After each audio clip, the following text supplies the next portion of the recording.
ये शेल है, ये हाथ में भी नहीं पकड़ सकते ये वाले, ये मेटल के हैं।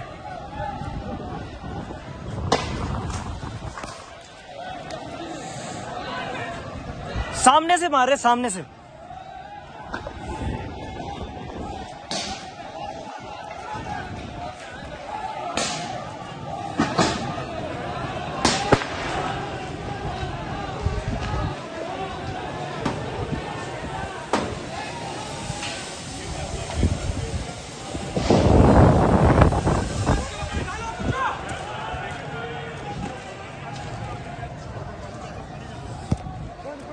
भाई ये छोटे वाले शेल हैं।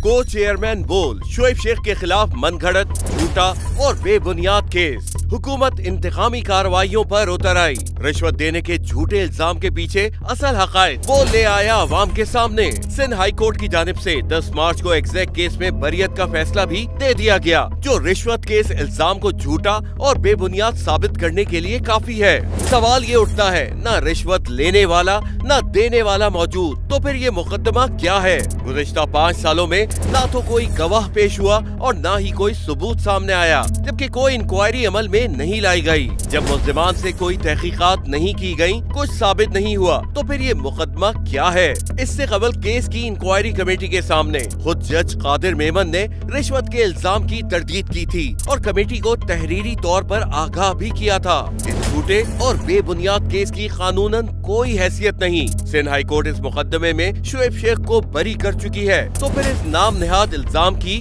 कानूनी हैसियत क्या है? बोल इंसाफ का मुंतजिर है।